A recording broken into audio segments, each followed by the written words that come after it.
Hola, buenas tardes. Bienvenidos a Con Cinco Sentidos. Hoy vamos a hablar con Beatriz y para ello os quiero proponer el inicio de la canción de Joaquín Sabina. Pongamos que hablo de, él dice de Madrid, yo digo de emprender.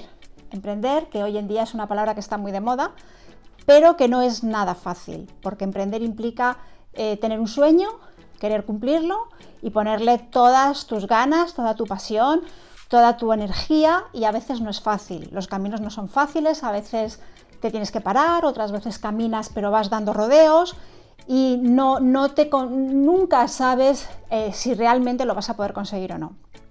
Este es el caso de Beatriz. Beatriz es empresaria desde que tenía 25 años. Ahora os la presento y nos va a contar un trocito de su vida y nos va a contar también, nos va a dar su opinión sobre muchos temas que os podría interesar a esas mujeres que estamos en un momento o en un camino de emprendimiento o no, simplemente de la vida que te lleva y te trae por distintos derroteros.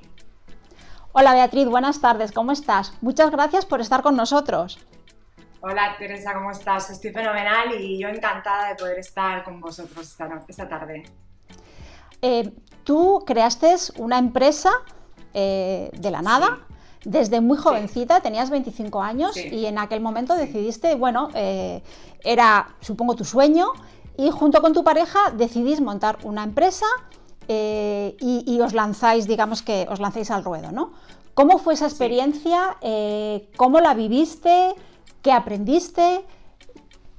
¿Qué satisfacciones o no te dio? Muchas, te cuento. Nosotros acabamos la carrera, éramos compañeros de la facultad, éramos novios, acabamos la carrera. Es verdad que mi exmarido tenía empresas, su familia también, pero en mi familia no había habido nadie que hubiera tenido una empresa, con lo cual en mi casa se quedó todo el mundo como muy sorprendido. Bueno, es una locura y tal, pero como éramos tan jovencitos, pues dijeron, bueno, se les pasará.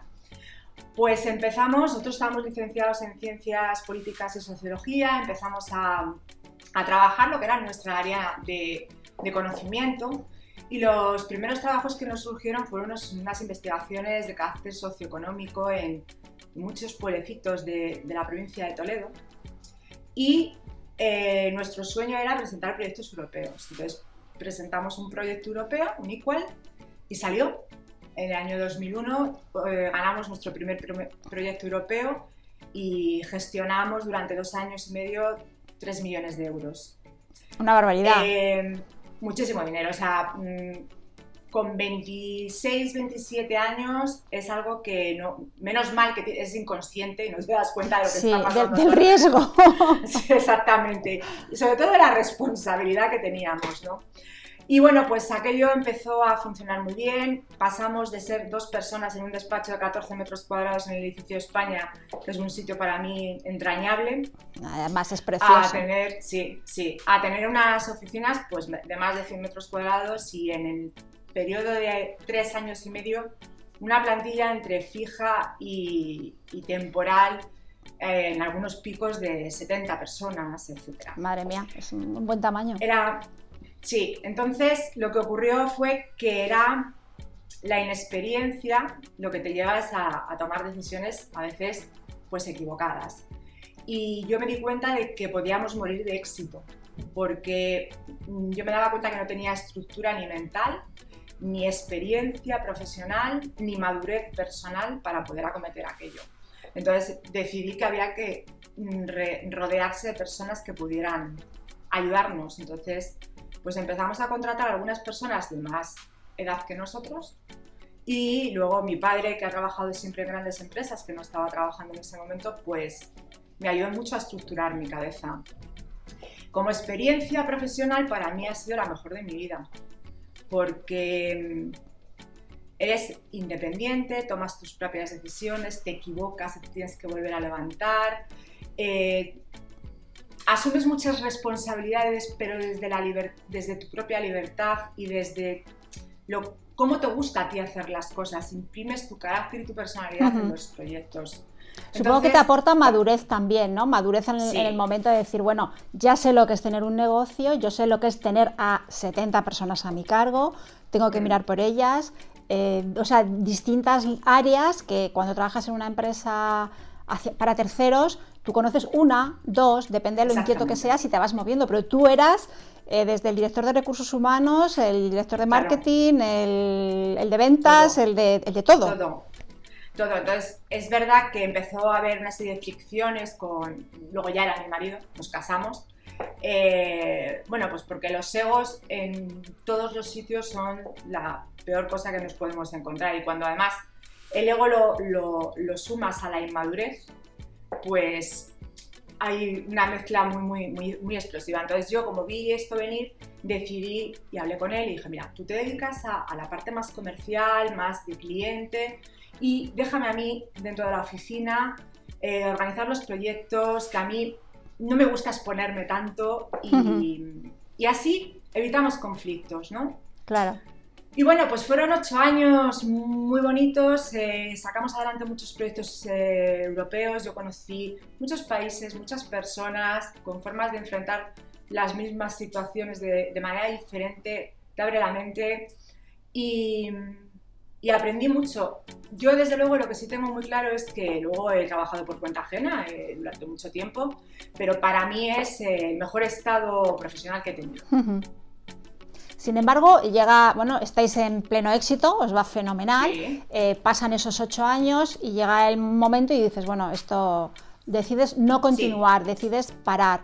¿Qué te llevó a eso? ¿Por qué te motivó esa decisión? Puesto que parece desde fuera que cuando estás en el pico, en el éxito, en el decir, bueno, me está funcionando genial, después de pasar esos primeros momentos pues de más agobio, de más apuro, de lo que tú dices, de pagar la inexperiencia, pero cuando ya estás más o menos situado en cierto lugar, tomar la decisión de decir, se acaba todo y vuelvo a empezar de otra manera o en otro lugar. ¿Qué te lleva a tomar esa decisión? Pues yo creo que hay una constante en mi vida, y esa fue la primera vez que me enfrenté a una decisión tan complicada como esa. Y es que hay una cosa que no voy a perder nunca, y es la dignidad. Obvio. Tengo una serie de principios, una serie de valores que me los han trasladado en mi familia, y la dignidad para mí es un norte.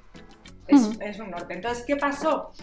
Pues lo que pasó es que mi exmarido no podía soportar el hecho de compartir conmigo una codirección. Empezó a haber un distanciamiento personal, y yo un día, me acuerdo perfectamente, efectivamente, yo tenía un chalet precioso, ganábamos los dos muchísimo dinero, 2 coches en la puerta, vacaciones, a donde queríamos. Yo no tenía que preocuparme de si entraba a la tienda de ropa, me gastaba 1 o 2, daba igual. Ya. Pero me senté en mi casa sola un día que teníamos a unos obreros arreglando una fuga, una entrada de agua en la guardilla, y dije, tienes 33 años, ¿tú quieres seguir así toda tu vida? O sea, económicamente y profesionalmente lo tienes todo, eres muy joven y lo has conseguido muy rápido, pero personalmente no soy feliz. Además, a partir de ahí, bueno, pues empecé a descubrir una serie de infidelidades, de situaciones, tanto en el ámbito personal como profesional, que no son las deslealtades, no solamente son que se vayan con otra mujer, sino las deslealtades son que te ninguneen en el negocio, que te oculten cosas, que no te tomen en consideración. Entonces, decidí romper con todo. ¿Tú crees que si no hubieseis sido pareja, sí hombre y mujer, pero si no hubieseis sido pareja, su comportamiento en el negocio hubiera sido diferente? No. O sea, no es una cuestión de género, sino de tipo de persona, de tipología de persona. No, yo creo que él necesitaba brillar permanentemente, es de esas personas que necesitan salir en la foto. O sea, el ego, como tú dices. Sí, una frase que le dije yo, digo, el problema que tú tienes es que tú, si no te han colocado en el centro de la foto, buscas estar en el centro de la foto. Y yo, sin buscarlo, estás. Y eso no lo puedes evitar. Y esto a mucha gente le puede parecer falta de modestia. No, o sea, decir lo contrario sería falsa modestia, y creo que no. O sea, uno tiene que conocerse y saber para lo que es y para lo que no es. Entonces, bueno, yo creo que Si no hubiéramos trabajado, o sea, vivido juntos, no hubiéramos sido pareja, a lo mejor en vez de ser en ese momento hubiera sido 2 años más tarde. Ya. Pero hubiera sido igual. Entonces yo tiré por la calle del medio, me fui, él se quedó con todo, evidentemente. Llegamos a un acuerdo económico, etcétera, y monté mi empresa. Él siguió con la que hasta ese momento había sido nuestra, y en ese ínterin, o sea, mientras que yo monto la empresa y tal, yo llevaba ya años en Mujeres Empresarias, y me llamó la presidenta y me dijo, quiero hablar contigo. Entonces, bueno, pues empezó otra etapa en la gerencia de Mujeres Empresarias, combinando las dos cosas. Ya. Desde fuera, Mujeres Empresarias es una asociación y sí, desde fuera parece que el tema de las asociaciones está como muy bien visto socialmente, digámoslo así, porque además todos pensamos o todas pensamos que bueno, es un acompañamiento en tus inicios y luego también en la continuidad de tus negocios, te asesoran, te facilitan el acceso a recursos en algunas ocasiones, en otras te dicen hacia dónde tienes que ir. Es decir, a nivel social es muy interesante. ¿Tú crees que cuál crees que es ese rol de la asociación y cómo les impacta a las mujeres en la realidad? Porque te digo, esto es lo que yo veo desde fuera, pero sí, tú desde dentro, ¿cómo valoras el papel de este tipo de asociaciones de cara a ayudar a mujeres que están ahí en el camino?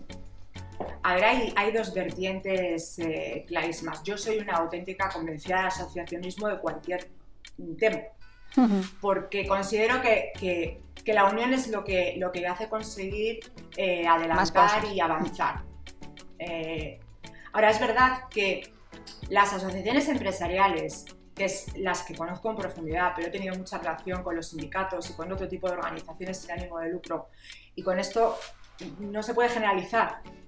Pero hay una parte que es cierto, que es todo el personal que trabaja en las organizaciones, que desarrolla proyectos y desarrolla actividades, encuentros, redes, que sí ayudan a las mujeres que están, a las mujeres o a los hombres, en este caso mujeres empresarias, a arrancar un negocio. Y yo he tenido proyectos entre mis manos que efectivamente sí tengo la convicción de que se han materializado, se han ayudado, sí. Ahora, luego tienes la otra vertiente, que es la que tiene que existir también, que es la parte más política de las organizaciones empresariales. Las organizaciones empresariales manejan mucho poder, el poder económico, al final no sabemos muy bien nunca si es el económico el que maneja al político. Al político al revés, sí. Yo siempre he pensado que es el económico el que maneja al político. Pero allí hay cosas feas, inevitablemente. Para mí fue un aprendizaje de los más importantes de mi vida, porque aprendes a darte cuenta de que no todo es color de rosa, que no todo el mundo es bueno y que la maldad en esencia existe. Entonces fue pues como un bautismo de realidad importante, pero una cosa no quita la otra. Y volvemos a los egos. O sea, las organizaciones empresariales con las cabezas visibles deberían de rotar más, deberían de regenerarse más, deberían de cambiar de cara mucho más. Se apoltronan y al final acaban convirtiéndose en algo que no tiene nada que ver con el leitmotiv de las organizaciones. La verdad es que la foto que estás contando es una foto que estamos viendo en los últimos años, efectivamente, como tú dices, en la política. Da igual el partido, da igual la zona geográfica, al final, cuando estás tan instalado en tu sitio y te da tanto poder, o sea, ya no te hablo de la parte económica, que también, pero sino que te dan tanto poder de influir, poder de decidir, poder de muchísimas cosas. Al final, la palabra corrupción no me gusta, pero te corrompes, ya sea profesionalmente o emocionalmente o interiormente tú como persona. O sea, estoy totalmente de acuerdo contigo en que debería haber una rotación muchísimo más rápida, porque para evitar este tipo de situaciones, ¿no? Este tipo de cosas. yo creo que llega un momento que las personas que están durante muchos años ocupando un puesto consideran que es suyo. Es suyo, sí, sí, efectivamente. Entonces, a partir de ahí ya las cosas no las hacen en beneficio de un colectivo, sino en beneficio de uno mismo, ¿no? O de una misma. Entonces, bueno, pero bueno, creo que son necesarias las organizaciones, creo que habría que rectificar muchísimas cosas, como en el mundo político, como en el mundo empresarial. Como en el mundo en general. Para mí, como en el mundo en general. Pero para mí fue un grandísimo aprendizaje, conocí a muchísima gente, tuve oportunidad de relacionarme con personas que si no hubiera estado allí posiblemente no hubiera podido conocer, y eso al final es otra de esas cosas que curte tu propio carácter. Estás comentando tu paso hasta ahora, hasta este momento, hasta el de la asociación, desde que comenzaste a tener tu empresa, y digamos que en las dos experiencias tengo la sensación de que tu parte personal ha sufrido mucho. Ha sufrido porque tú decías, es que a mí me han enseñado que la dignidad, que la honestidad son valores fundamentales. Y eso está bastante reñido, por no decir reñido del todo, con lo que nos estás contando acerca de la asociación o acerca de cómo fue la experiencia con tu exmarido. Digamos que, ¿qué muescas como en tu persona han dejado estas experiencias, ¿no? A decir, bueno, es aprendizaje, pero ese aprendizaje, ¿cómo lo has vivido? ¿Cómo lo has interiorizado? ¿Cómo has superado esos, digamos que desengaños, porque te diría desencuentros, pero es algo más, ¿no? Es algo más. Entonces, ¿cómo ha sido tu proceso personal, como la Beatriz persona, para superar todo eso y llegar hasta aquí, digamos que sin demasiadas secuelas, como se suele decir, ¿no? A ver, yo siempre digo una cosa, todos tenemos diferentes facetas en la vida. Está la profesional, está la familiar, la de los amigos, pero al final uno es una persona, solo no somos divisibles, somos indivisibles. A ver, yo creo que la única manera de poder superar determinadas cosas es aprendiendo de ellas. Es mirando hacia adentro, viendo el daño que te han hecho. ¿Y qué es lo que más daño te hace? Pues mira, lo que más daño te hace no es ni renunciar a un proyecto empresarial, ni tener que dejar un trabajo, no, son las decepciones personales con las personas en las que tú has depositado tu confianza. Yo no sé nada más que trabajar de una manera y es por confianza. Evidentemente las personas tienen que tener profesionalidad y tienen que saber hacer su trabajo, pero en un ambiente de absoluta confianza. Yo no puedo trabajar con alguien con quien desconfío. Entonces, una vez que te han traicionado a niveles que tú eras incapaz de imaginar, pues es un trabajo en unas ocasiones más largo y en otras ocasiones más corto, pero es un trabajo de tiempo, de analizar cómo te ha impactado, en qué te ha impactado y superarlo, integrarlo y aprender de ello. Es la única manera que yo he encontrado de no olvidar las cosas no se olvidan, las cosas se superan y se integran en la vida y te quedan siempre aprendizajes que tienes que transformar en algo positivo y luego te queda una experiencia y esa experiencia es la más importante. O sea, con 25 años no ves venir nada. Así es. Con 35 ya empiezas a ver venir algunas cosas y con 48, que son los que tengo actualmente, lo ves venir casi cristalino y dices, uy, me parece a mí que son patrones, ¿no? Es como, son patrones que detectas enseguida. Enseguida. Y me imagino que dentro de 10 años, si tenemos una conversación parecida, te diré, bueno, pues mira, todavía he tenido que pasar por esto y he aprendido esto y esto. Entonces, yo creo que hay que superarlo, integrarlo y aprender de ello. Es la única fórmula. Ahora mismo, bueno, como tú decías antes, has estado también trabajando para terceros y estás ahí también pergeñando de nuevo tu actividad empresarial.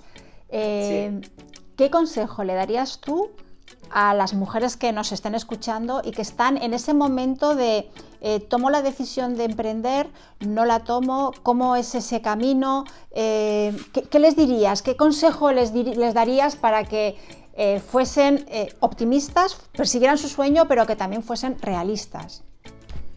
A ver, no es un camino nada fácil y para nosotras menos, además. tienen que tenerlo muy claro, porque esto no es un trabajo de 8 horas.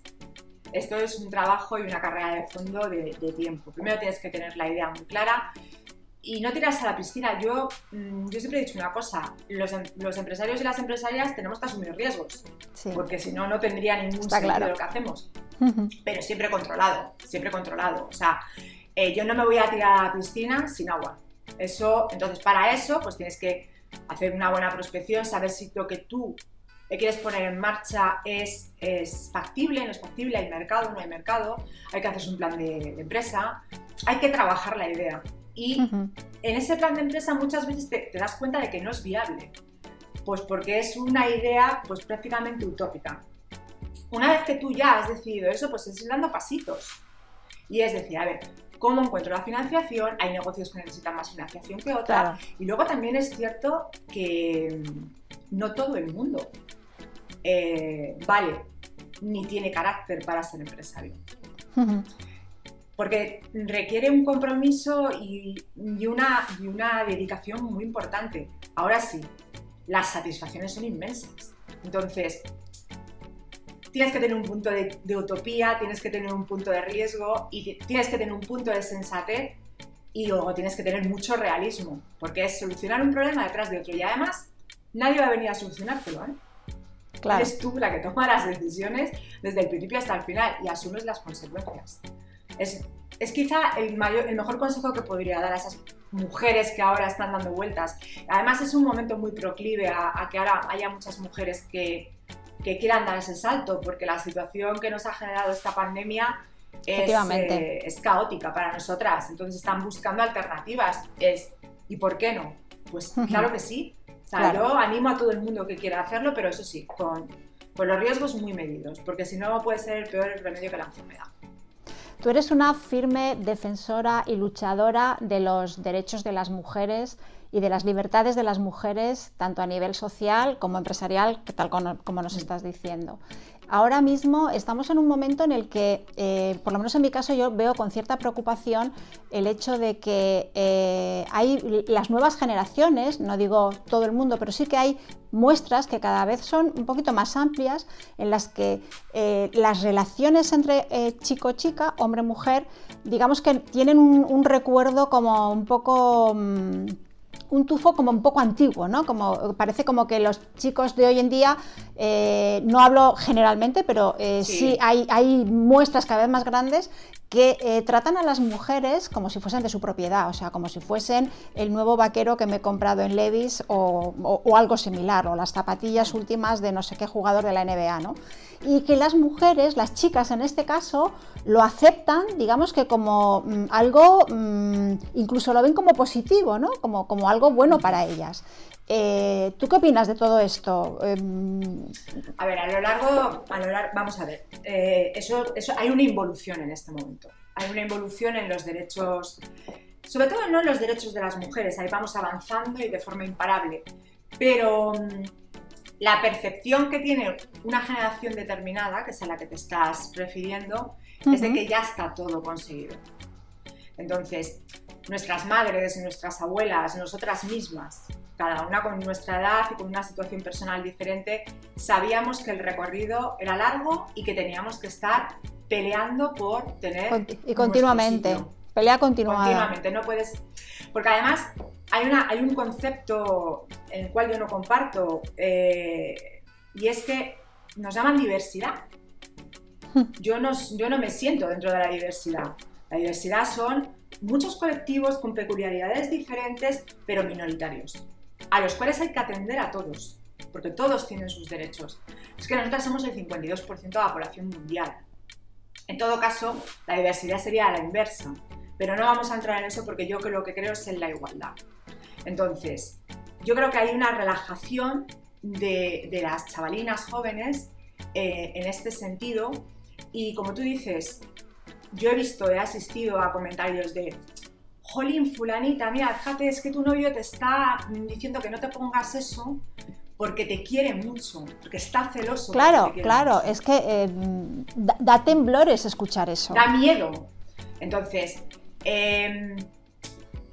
esto no es nuevo. esto, si tú haces un análisis sobre toda la historia del movimiento feminista, esto está pasando constantemente porque el status quo se defiende. Y se defiende, en este caso, tratando de invisibilizar una realidad. Es decir, nosotras es verdad que hoy por hoy en el mundo occidental tenemos reconocidos los mismos derechos que los hombres. O sea, eso es una obviedad. Ya las leyes pero en la práctica ocurre... No, la realidad no. Entonces, ahora el movimiento que pertenece al que no quiere cambiar, al establishment, ¿no? Pues lo que hace es decir, no, si tenéis los mismos derechos, si no los ejercéis es porque no queréis. Entonces esto lo escuchan las niñas permanentemente y hay que trabajar mucho con ellas. Hay que trabajar mucho con ellas porque se están viendo situaciones no solamente de control, sino hasta de violencia contra las adolescentes por parte de sus parejas porque, como decías antes, las consideran de su propiedad. Uh-huh. Claro, es que además, con todo el tema bueno, cada año cuando escuchas las cifras de maltrato, de asesinatos, o sea, es que se te ponen los pelos de punta, porque dices, pero esa igualdad, ¿dónde está? O esos derechos que dicen que yo tengo, ¿dónde están? Depende de la suerte que tengas con las personas con las que te relaciones, o las parejas que tengas, o los amigos que tengas, porque al final, claro, dejar todo al azar, todo eso al azar, pues es como dices, bueno... ¿Qué pasa? ¿Me tengo que quedar sola? ¿Tengo que dejar de relacionarme con los hombres en general o con cierto tipo de hombres en particular? Vamos a ver, detectar eso es prácticamente imposible. O sea, ninguna, por mucha carrera universitaria, por muy inteligentes que seamos, es imposible detectar a una persona que es un maltratador. Efectivamente, hay un punto de suerte en la vida en todo, ¿no? Yo lo que creo que hay que hacer es trabajar con los niños. O sea, hay que trabajar desde los coles, desde los niños chiquititos, con los niños y con las niñas, porque creo que el mundo lo tenemos que modificar. O sea, nosotras nos hemos abanderado y hemos dicho, nosotras queremos la igualdad y queremos trabajar y que nos paguen lo mismo y que me traten igual que a otro profesional y además quiero tener hijos y que tú compartas conmigo esa responsabilidad.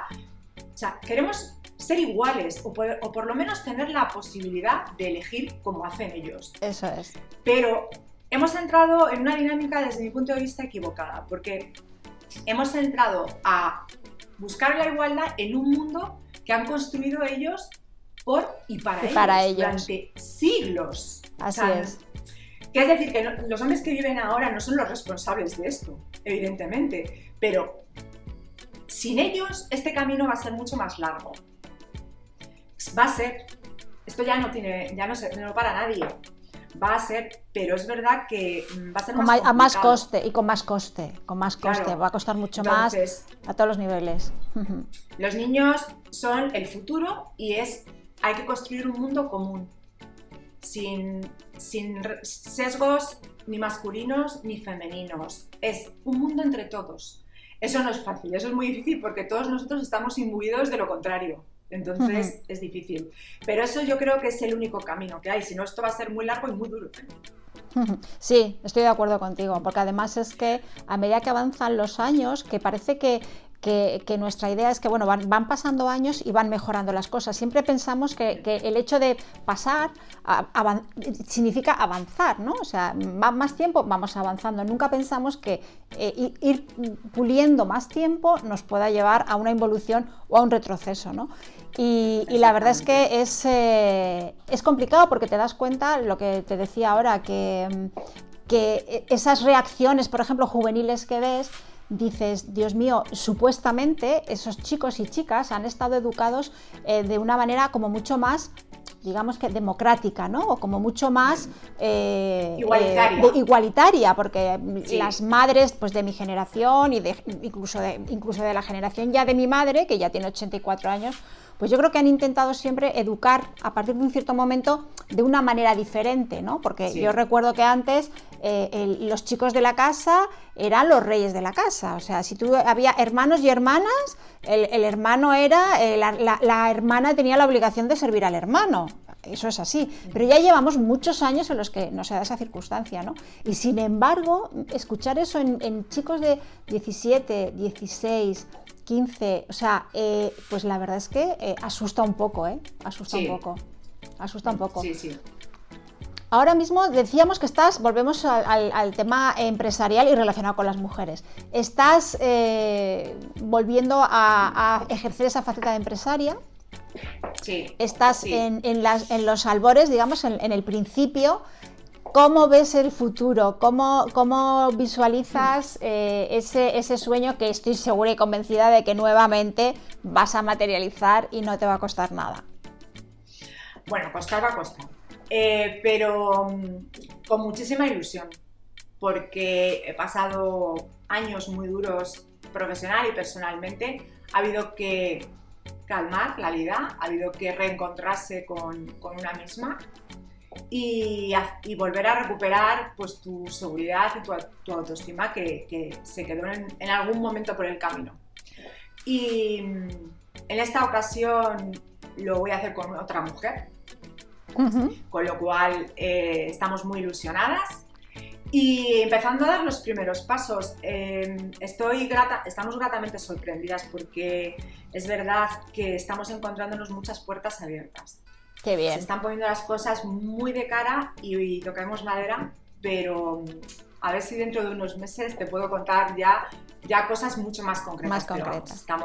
Estamos trabajando duro, pero saliendo las cosas bien, y eso lo que te hace es animarte. Yo es verdad que estaba muy tranquila, muy equilibrada, estoy últimamente teniendo más ansiedad, pero es el peso de la responsabilidad y bueno, un poco otra vez volver a una vida que prácticamente se me había olvidado y me hace tener emociones que en positivo y que también tiene su parte negativa de, bueno, que esto parece que marcha, ¿no? Claro.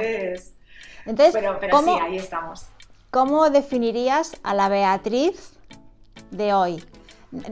¿Qué diferencias hay entre esa Beatriz de los 23 años y esta Beatriz de los 48? Con todo lo vivido, lo aprendido, lo interiorizado, lo desechado, ¿qué diferencias ves, así haciendo en retrospectiva, entre aquella Beatriz y sus ilusiones de entonces y la Beatriz de ahora y tus ilusiones de ahora? A ver, las ilusiones son ilusiones siempre, pero sí que hay muchas diferencias. O sea, yo creo que hay un aforismo griego que dice «Nosce te ipsum», ¿no? Que es «conócete a ti mismo». Sí. Con 25 años te conoces muy poco, muy poco. Con 48 años te vas empezando a conocer y sobre todo empiezas a saber lo que quieres y lo que no quieres. Entonces, yo me siento muy madura, mucho más serena, sabiendo tomar las decisiones de otra manera. Eso no quiere decir que no me tambalee, ni tenga vértigos, pues porque es normal. Es humano, eso es humano. Claro, es humano. Pero fundamentalmente el pozo de la experiencia, el reconocer comportamientos o situaciones que has vivido, es decir, como siga haciendo esto así, va a pasar esto. El refrán tan viejo que me decía mi abuela, Beatriz, más vale una vez colorada que 100 amarilla. Es que eso es fantástico, es una de las mejores cosas que he aprendido a aplicar en mi vida, ¿no? Sí, totalmente de acuerdo. Porque ese momento de el no, o sea, yo recordaré siempre un consejo de mi padre cuando era muy pequeña que me decía, mira Beatriz, lo más difícil en la vida es aprender a decir que no, que al final es lo mismo. Y es verdad, porque nos cuesta decir que no, pero a veces hay que decir no. Porque si no, eso se prolonga y es una agonía constante. Entonces, yo creo que es todo eso, o sea, es un cúmulo de cosas. Yo estoy más serena, mido mejor mis pasos, sé valorar si meterme aquí o no meterme aquí, y aún así me equivocaré porque estamos aprendiendo constantemente, ¿no? Pero esas son las cosas fundamentales de esa Beatriz de 25 años y esta de 48, aparte de las arrugas, las canas. Que va, que eso nada, bueno, pero todo eso se puede aliviar y matizar, eso no pasa nada, un buen maquillaje es perfecto. Ya está, pero me refiero que esos son, lo verdaderamente importante es esto.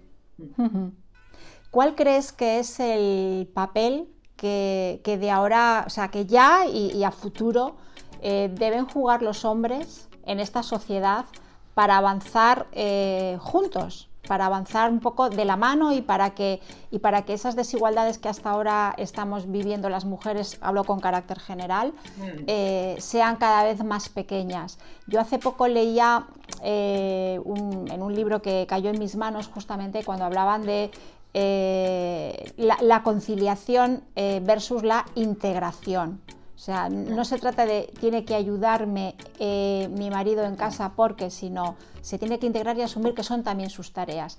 ¿Cuál crees que debería ser, hipotéticamente, el rol más efectivo de los hombres para ayudarnos a nosotras? No, para avanzar socialmente, juntos, y para que no haya tanta desigualdad. Es fundamental el papel que tienen los hombres. O sea, para empezar, el feminismo no es ir en contra de los hombres. O sea, eso es algo que el patriarcado más rancio quiere poner de manifiesto para ir en contra de un movimiento que realmente es el mayor movimiento democrático que existe en el mundo, es transversal, es mundial, es global y es integrador. Uh-huh.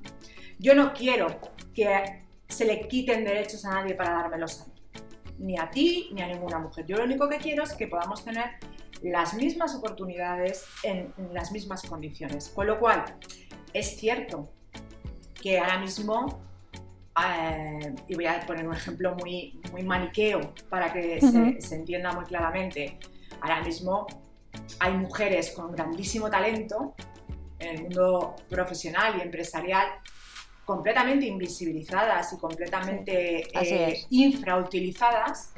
Y en las cúpulas de las empresas vemos a hombres verdaderamente que no se merecen estar ahí, y no voy a poner ningún calificativo, porque no se trata de esto. Entonces, deberíamos de poder acceder a todo en la vida, a nivel profesional y personal, por méritos. Hay gente que es más lista, más competente en esto, menos competente, por méritos. Y para que eso sea así, el hombre tiene que darse cuenta de que no vale para todo tampoco, ni para ocupar todos los puestos. Ahora, esto es un trabajo de una concesión y de una generosidad brutal, que yo dudo mucho que sin un pequeño empujoncito lo vayamos a conseguir así. Pues porque al final escuchaba yo a un escritor, no recuerdo el nombre, que se ha dedicado a hablar de los micromachismos, que los tenemos nosotras también. Sí, lo tenemos muy interiorizado, además. Muy interiorizado, o sea, nosotros cometemos micromachismos con nosotras mismas y con nuestras compañeras permanentemente. Decía que, claro, a ver, señoras, si yo he nacido con una American Express platino, ¿qué pretende? ¿Que porque usted no la tenga se la dé? Es que yo ya he nacido con privilegios. Entonces, esto tiene que ser un consenso. Esto tiene que ser que se ponga mucha gente de acuerdo y sobre todo que empecemos a visibilizar a las mujeres, que las niñas tengan referentes femeninos, que nos han tapado desde María Magdalena y Patia de Alejandría, y seguimos, y podemos seguir en montones de mujeres que se están empezando a recuperar de la historia ahora, porque parecía que no había ni filósofas, ni científicas, ni matemáticas. Había pocas, pero las había y muy potentes. Y eso se sigue haciendo hoy en día. Si hay un Nobel, el Nobel masculino es... Hay muchísimos, además, en todas las disciplinas. ¿Cuántas mujeres Nobel hay? Marie Curie y... ¿Dos más? Ni una. Sí, pero las pocas que hay es que ni salen en la prensa. No salen, efectivamente. O sea, es que se las invisibiliza completamente. Entonces, hay que visibilizar a las mujeres que llegan, para que haya referentes para las niñas, para que una niña diga, pues yo quiero ser minero o minera, yo quiero dedicarme a la física cuántica, o a crear una vacuna, o al corte y confección, a lo que le guste. Que pueda elegir. Exactamente. Y ahí tenemos que ir de la mano de los hombres. Ahora, mi percepción es que no va a ser así de sencillo. Porque perder los privilegios de siglos les va a costar mucho. Y yo creo que el mundo sería bastante mejor. Yo también lo creo. porque yo creo que además los hombres y las mujeres nos complementamos. O sea, Por cuando supuesto. hablan de la parte izquierda y la parte derecha del cerebro, la parte izquierda es la parte racional, la parte que es la que piensa, la que calcula, y la parte derecha es la parte emocional. Entonces, la de los sentimientos, las emociones, y yo creo que un conjunto de ambas partes es lo que equilibraría el mundo muchísimo más y sería muchísimo mejor para todos. Porque al final el ser humano se compone de todo eso, no solo de una parte o de la otra. Si a nivel individual nos componemos de todo eso, a nivel colectivo, imagínate, muchísimo más. A ver, hay hechos comprobados, o sea, desde las empresas en los que los consejos de administración son más paritarios, los resultados son mucho mejores. O sea, no podemos irnos de un mundo de hombres a un mundo de mujeres, no, es un mundo de todos. Y los problemas que hablabas tú antes de la conciliación son problemas sociales que nos han querido vender siempre, que son problemas privados. Tú te tienes que solucionar ese problema en tu casa, con tu marido, con tus niños y con no sé qué. No, esto es un problema de la sociedad. Es más, el tipo de sociedad y el tipo de sistema económico que nosotros tenemos, que en este momento es el neoliberal, si las mujeres salimos en masa al mercado de trabajo, como ha pasado en Occidente, ¿qué ha ocurrido? Que el sistema no se reproduce, que ha habido que importar a las personas que cuidan a otros. Y entonces lo que estamos haciendo desde el mundo occidental es esclavizar a las mujeres de mundos menos desarrollados, con lo cual esto no vale. Esto no vale. Entonces, bueno, es un trabajo todavía largo. ¿Qué papel crees que juegan las instituciones a la hora de promover y potenciar acciones o medidas para acortar, digamos, que esa desigualdad entre hombres y mujeres? ¿Qué papel crees que juegan o que no juegan? A ver, no lo están jugando, es un papel fundamental. O sea, son los que regulan, los que legislan y los que meten en la agenda política o sacan de la agenda política lo que interesa o no interesa. Yo tuve la oportunidad de estar en Cádiz en Beijing más 15. Beijing fue una de las grandes cumbres de mujeres que se hizo en 1995, pues 15 años más tarde se hizo como una revisión de aquella cumbre en Cádiz. Y bueno, yo hice una intervención que fue muy polémica. Yo iba representando mujeres empresarias y yo lo que dije fue que reivindicaban todos los grupos de mujeres de forma mayoritaria que se pidiera al gobierno español que el periodo maternal, en vez de ser 16 semanas, fuera 6 meses, 2 años, o sea... Sí, como los países nórdicos, europeos, por ejemplo. Exactamente. Sí. Entonces, yo dije que era un error, que seguiríamos dando argumentos al empresario, al que contrata, para discriminarnos, que lo que teníamos que hacer era equiparar el periodo maternal al paternal. Entonces, un empresario en ningún caso podría discriminar a un hombre o a una mujer por el hecho de ser papá o mamá.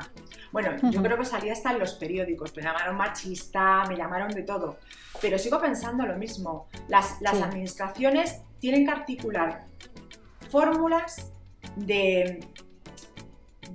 Fíjate, no te voy a decir ya ni tan siquiera de discriminación positiva, no, de paridad. Es decir, que no haya ninguna excusa para que no te contraten a ti y le contraten a él.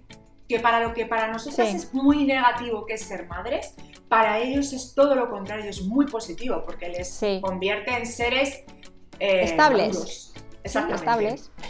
Entonces, creo que tienen un papel fundamental y que van muy, muy lentos. Que las mujeres vamos muy por delante de lo que están haciendo las administraciones. Además, da igual la tendencia política, ¿no? Es verdad sí, da lo mismo. Que los gobiernos más progresistas parece que hacen alguna cosa más, pero que luego, a la hora de la verdad, la aplicación no la sigue nadie. Con lo cual, tenemos muchas leyes que no se cumplen. ¡Qué bien! Claro, ¡Qué bien! Y qué raro! Quiero que me digas, ya para ir terminando, que ya te hemos quitado un montón de tiempo y la verdad es que súper agradecidos de que estés aquí y nos estés contando estas cosas tan interesantes. Beatriz, en una palabra, dime qué rasgo es el más característico, el que mejor te define, con el que tú te sientes más identificada.